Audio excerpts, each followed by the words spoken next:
topic is Zayn deleting. Now, this happened yesterday. Today's the 22nd. 22nd? Yeah.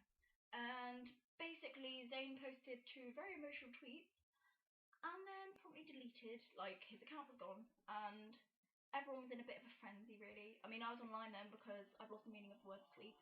Thanks to a boy band.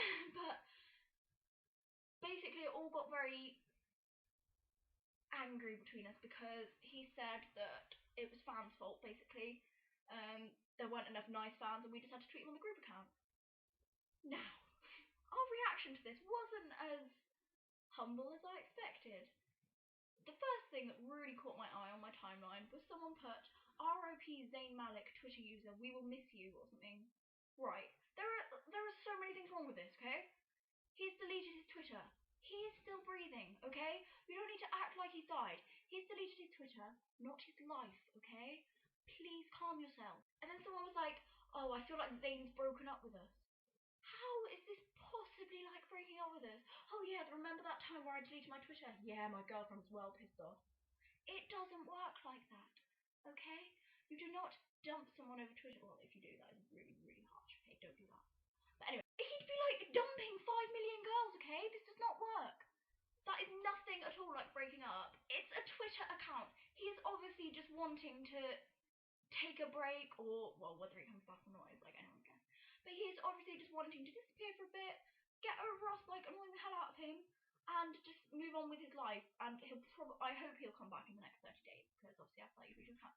But seriously, he is still here. You don't need to be so dramatic.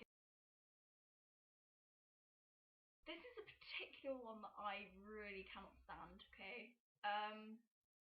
This is what is known as a cringy trend. Well, that's what I call them anyway.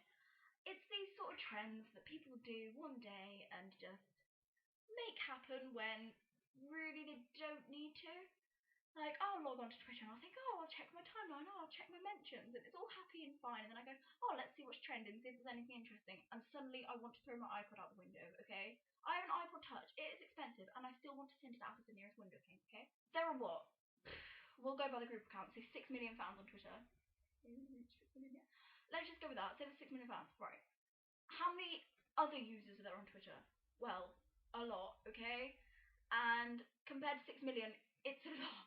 So there is no need for it to trend worldwide because they really, really, really don't care. And quite frankly, it makes them want to kill us. Like, I'm not being funny, but they really, really hate it. And that is one of the most annoying things about the fandom. Like, any fandom, not just us, okay? I won't take all the responsibility. But trends that just don't need to happen. Like, one day make us dance. Well, okay, that's lovely for you. Go and dance then. But the whole of Twitter does not need to know this because if they cared about the boys, they'd follow boy accounts, well, fan accounts for boys or whatever, or they'd follow the boys. You don't need to let the world know that one day make you dance because it's irrelevant in their like daily lives. They don't log onto Twitter and think, oh my god, One Direction make them dance. This is amazing. It doesn't happen. Okay. Now this is again something that really, really, really gets on my nerves. Okay, the word directionator. What is that all about, guys? Seriously, I swear we are the only fandom who like categorizes our fans into the good fans and the bad new ones, the ones that were never here from the start, the ones that are just foul. No, they're not foul, they are new. They cannot go back in time and just magically say, oh, I'll be fans of Tom. They can't do that. They cannot do anything. And you sitting there calling them directionators is quite frankly really cringy and really annoying. Okay? Seriously, and the things you blame the directionators for or something. Like, if they don't know that, I don't know, Louis' uncle's cat's kitten by a mother's granddaughter's godmother. I don't even know, but you expect them to know, like, this long line of relatives, like birthdays and, you know, like, birth weights and stuff. It's not gonna happen. Like, people just expect you to know, like, how many fins Niall's fish has, or how many toes Niall's pet frog. I don't even know, guys, but you expect them to know, like, stupid amounts. And then as soon as they don't, you're like, oh my god, directionators. No, they're a normal fan who doesn't stalk them, okay? In fact, to be honest, I'd rather be a directionator instead of a directioner if it meant I didn't have to know how many toes Niall's frog had, okay? Now, I will for coming up with casual scenarios about the boys. All lovely and really nice to imagine, but I prefer to do this in my brain, okay? I do not need to see tweets about all these imagines. Like, people do, like, really, really graphic imagines. Now, I'm sorry, the age limit for Twitter is, like, 13, but I know people younger on it. The boys have Twitter, the boys' parents have Twitter, the boys' family have Twitter, the boys' girlfriends have Twitter. I'm not being funny, but if I was remotely connected to, say, Harry, I'm assuming Harry comes up most frequently, I do not want to be scrolling through my timeline when suddenly there's a really graphic image about Harry, like, having sex with you in, like, a bathroom or something. Like, that does not need to be seen on public domain. Like, if you want to do this kind of thing, try Tumblr. Like, it is much more free there. Whereas on Twitter, there are innocent minds and other minds that do not need to be tarnished with these things. I'm what, 15? Like, sometimes it's too early, okay? If it's like 8 a.m., I don't want to see a graphic imagine about having a bloody threesome with like Liam and Louis or something, okay? It is not the right time. And I know there's people younger than me on Twitter and they don't need to see it, and it's quite frankly a bit disturbing. Yeah, that's all about the graphic ones, but you know, it's so nice to keep these things sort of in your head. Okay? Then you get the cringy ones that, to be quite honest, don't make much sense and are quite frankly a bit odd. Like, you get one and it's like, imagine Liam. And you read the first two words and you're like, oh, okay, I'll imagine Liam. He's very attractive. Let's see where this goes. And then, imagine Liam giving up a spoon for you. Thank you for ruining the moment. What is that? Seriously, what is that? Right. Liam Payne may have a phobia of spoons. He may dislike them. He may not like them. He may, I don't even know. He may like want to stamp on all of them. I don't know. But imagining being in a relationship with Liam Payne, the first thing on my mind is probably, hi Liam, not, will you please give up the spoon for me, darling? What goes on in your brain? Okay?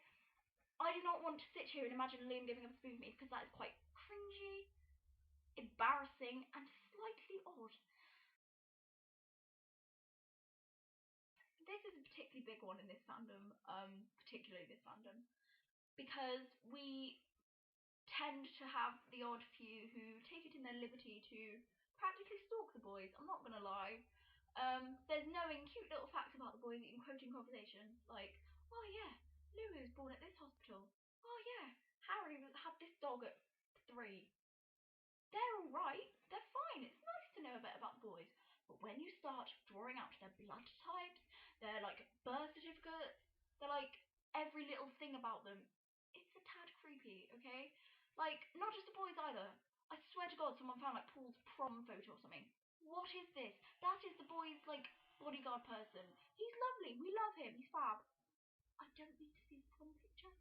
He's probably regretting signing up for this job right now because he's got a bunch of hormonal fangos pouring over a picture of him like, oh, isn't he cute? And then you get the ones that make the fake stalkery stuff. Because it has to be fake, because let's face it, right, this is going to get a bit vocal now. Where the hell do you think you get the boys' penis sizes from? What are you doing? I saw this photo the other day and it had like Liam, Harry, Niall, Zayn, Louis, and it had like inches next to them, and I'm like, are you having a laugh? And then it was like captions with like, oh yeah, One Direction's penis sizes. Right, I'm sorry, where the hell do you think you get that from? I'm not being funny, but is your life goal to go up to the boys with the ruler and be like, sorry, the fans want to know? You haven't got it from their past relationships either, because they're not going to have it. I'm not being funny. They wouldn't be able to quote your number. Because, I'm sorry, but the first thing you're going to do when you're getting into bed with Louis Tomlinson is not say, oh, I've got a ruler in case you're in a band and the fangirls want to know. Where do you get it from? We know it's fake, so don't post it. How weird would it be for Harry to come online one day and just see a timeline full of all these fangirls going, oh, I knew Harry was 9 inches. How creepy would that be? You'd be wanting to know who was in your room at night, like, watching you. Like, there is knowing stuff about the boys and there is stalking the boys, and one of them you can go to jail for, okay? Hi, I wasn't really sure how to end this, but I just wanted to say, I hope it didn't offend anyone. Yeah, it's just me kind of sat in front of a laptop talking, so don't